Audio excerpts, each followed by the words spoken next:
You're on the John Fredericks Radio Network of the Vito Corleone session. And joining us now, Congressman, 9th District, Virginia, Southwest Virginia, Morgan Griffith. Congressman, great to have you. Great to be with you.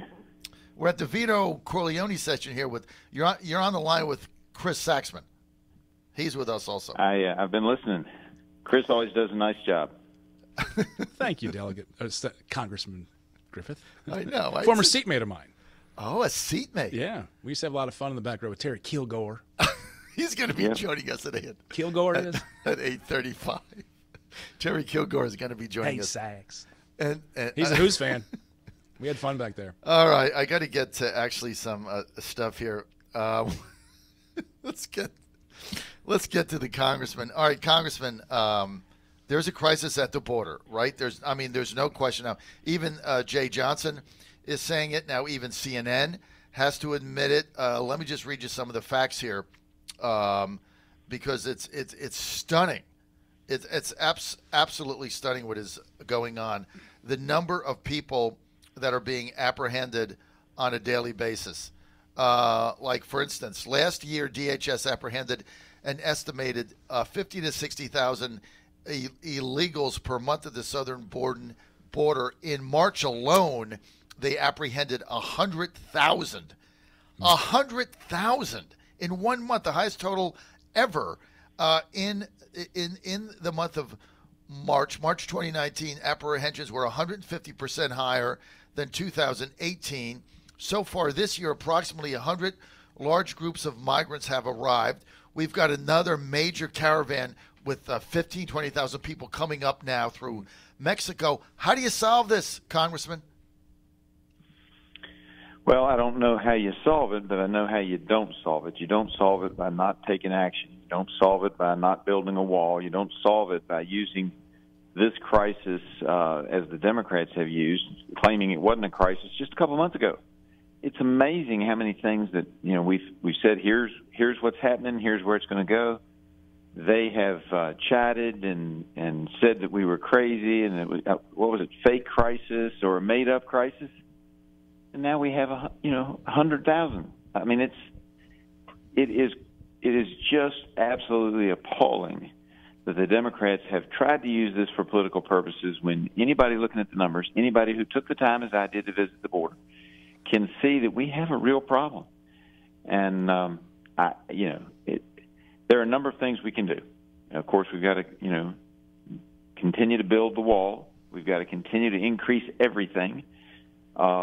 The president has proposed closing the border. I'm a little nervous about that because it will affect our industries, and it's not just avocados. It's lots of other things from, you name it, component parts of cars and all kinds of things because we've integrated our economy so much. And so I'm a little nervous about that, but, the bottom line is we need more people on the border. And if he closes that border to the folks who are coming across illegally, he can take all those people and spread them out to the areas where the folks are coming in illegally. So, if he's getting hourly reports, and if he feels that's what we have to do, then we'll have to give it serious consideration. But I will tell you, we need more of everything down the border to protect our southern border, and then we need our foreign policy, which the president's also working on, to put pressure on these other countries. But in places like Guatemala, I was hearing from some folks yesterday that part of what they're doing is they're actually putting pressure on some of the indigenous people because they don't care for the indigenous people. It's a racism thing. And they're trying to push out of the Western Highlands some of those folks. They're like, hey, go, go north, go to America, get out of here. And so we're actually, by having an open border that the Democrats want, we're actually encouraging racism in Guatemala. It's just the whole thing is a mess, and we have to protect our border. And if our so-called friends in Central America won't help us, then maybe they aren't our friends. Well, Congressman, you're right, and you've got a lot of things working here. One is the domino effect, where people that want to come to America by whatever means necessary, I mean, what they're being told now is the border's being overwhelmed. We don't have the personnel to deal with it. Therefore, you have a much better chance of getting in. And once you get in, you have U.S. laws on the books that are going to protect you. The DIFI law, the Flores law, which basically says If you're with a minor child, you can't be held for over 20 days.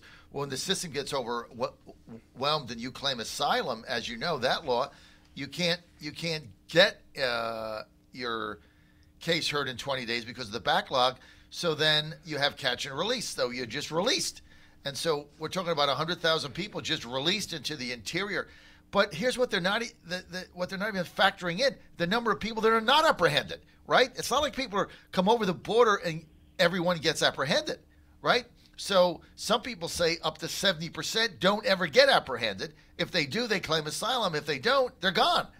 And so we don't even know what the number is, right? It could be, it could be 3, 4, 5, 500,000. No one knows.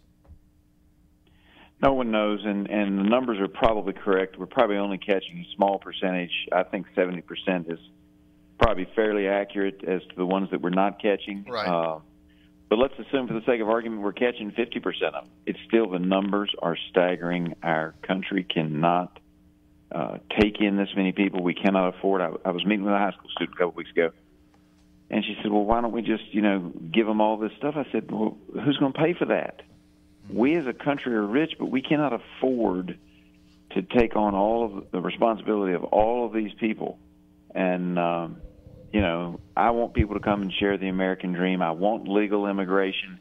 And, of course, part of this problem is that those people who are trying to do it the right way are now, being put further back in the line as our resources are all trying to deal with that southern border right now. It's a tragedy because we want people to come into this country. We want people to share the American dream, but we want them to do it the right way, and we want to make sure that they're bringing something. Even if it's just they're a good laborer, we need to bring people to this country who want to contribute, not to take. Well, and as you know, you can't have open borders and a welfare state, right? You will go bankrupt. And one of the biggest flags to me, I got to tell you, Congressman, and I think I've told this to you on the air, one of the biggest flags to me in this whole thing is when the Mexican government in Tijuana, when they had that influx there, they offered 5,000 one-year visas because they had 5,000 local labor jobs open in Tijuana because they were undergoing a infrastructure construction. And so the president there, he offered 5,000 one-year visas, and they had 5,000 jobs. Just come, fill out the paperwork, apply, stay, work, get paid, do whatever you want, live within the law, right? 295 applied. So if they were coming for a job, why wouldn't they have just taken that job? They didn't want that job, right? They just want to come to the United States, so they have our social network system. Everybody knows what this is. And so you had that going on now. The other problem you have is the laws, the Flores law, the DIFI law. So if you get into the United States with a child, you can't be displaced. I mean, you can't be sent back. And even if you claim asylum, what we've heard is that when you claim asylum, for those that return, 90% are rejected because they don't meet even our liberal criteria for that. And coming for a job is not asylum. But they can only be held for 20 days. And if they have a child, they can't be separated. They have no beds. And so they're just released. And why don't the Democrats see this as a problem? I don't know. It's unfathomable, and it is a true crisis. And I'm glad that some of the Democrats are starting to recognize it is a true crisis. But actions will speak louder than words. Let's see if they actually do anything. When we were in the midst of this fight back in January, they said we need more, equipment and supplies at the border crossings, at the ports of entry. Okay, so where's their emergency bill to beef that up? Because it's true that some of the bad things are happening right there, and so where's their bill to beef that up? Well, it disappeared. It was a talking point only. It's kind of like in your last segment you were talking about the situation with Justin Fairfax, and when it comes to protecting women, it's a talking point for Democrats, and at least in Virginia, as Chris pointed out, as painful as it was, and it's still one of the most painful things that I've ever been through, we had to tell our leader that he had to go Republicans took that action. We didn't wait around and circle the wagons and do all of the things the Democrats are doing. We said, here's a problem. We listened. He's got to go. He went. We've dealt with those issues. So we actually take action, and it appears that most Democrats, I know you had the lady on who was a Democrat, and there are others, but most Democrats are choosing to take no action and just look the other way when it comes to Justin Fairfax. And it's the same thing with immigration. They talk the talk for points of political gain, but once the storm has passed, no action to beef up our ports of entry, which is what they said needed to be done. Well, I don't understand the Democrats' obsession with illegals and migrants. They're just obsessed by it. I mean, you've got virtually every presidential candidate right now on the Democratic side calling for the exact opposite. They're saying there's no crisis when there is one. Tear down whatever border walls or barriers we have. Abolish ICE. Let everybody in. Have an open border situation.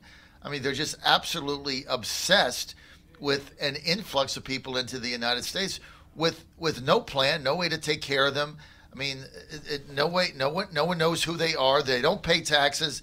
They stress the social system out. They go to the emergency rooms. And that's happening all over the United States. They have no plan for that. They have no plan for anything. I mean, that's what my frustration is. If we were debating different policies, I could live with that. But there isn't even a policy being debated. The Democrats don't want anything. And when they get on my show like Terry McAuliffe the other day and said, I want immigration reform, really what they're saying is open borders and amnesty, because any plan yet you put in front of them, they reject it. So you're in the minority. What, other than closing the border down, what do you do? You're not going to get anything passed. So what do you do? Well, I mean, obviously the president's going to have to take what action he can under his authority. It's interesting to know because the Democrats always like to say he's doing these things that he's not supposed to. Well, wait a minute. We gave him the authority to do it, and he's doing it. I haven't seen anything yet where he has overstepped. He may have done it a different way than I would have, but he's not overstepped his authority. And the president's got a fair amount of authority, and he's going to have to use that authority and make a decision. It will be it will be a little bit tough on a lot of different industries. So, we're going to have to take quick action. Of course, if the Mexican government wants to go in there and clean out the drug cartels, I'm sure we'd be more than happy to assist.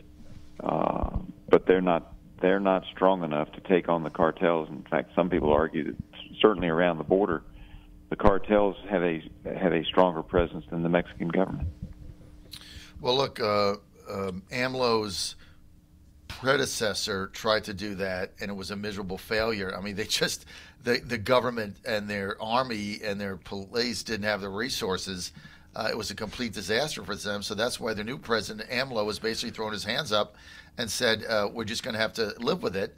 But look, he's got to run his country, and we have to run ours.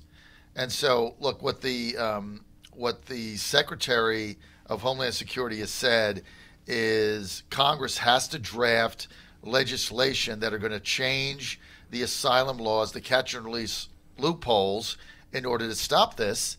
And that's got to come from somewhere. We haven't even seen Republicans draft it. So there isn't even anything to debate. Why is that? Well, I think primarily that's because we know that in the House nothing will get passed, and I'm sure the Senate is thinking that if they go through the fight and get through all their arcane rules, and it comes over to the House, the Democrats are not going to take any action. Now, Should we have taken action before? Yes.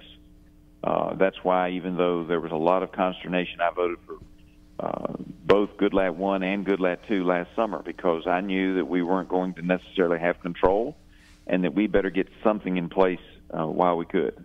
So sometimes we play philosophical games because we have very passionate people who are true to their strong beliefs, and I respect that.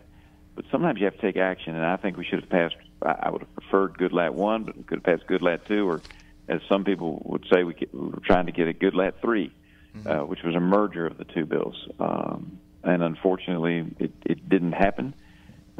Leadership should have brought it to the fore a lot earlier than last summer. We might have had some time to figure out what we could get our 218 votes on, which is what's necessary to pass in the House. But So we ended up with good lad hopefully zero. we'll get control again, and we won't make the mistakes of the past, and we will actually pass both houses. Remember, it was driving me crazy in the night. People were saying the Republicans didn't have a plan on health care. No, we passed one out of the House. Right.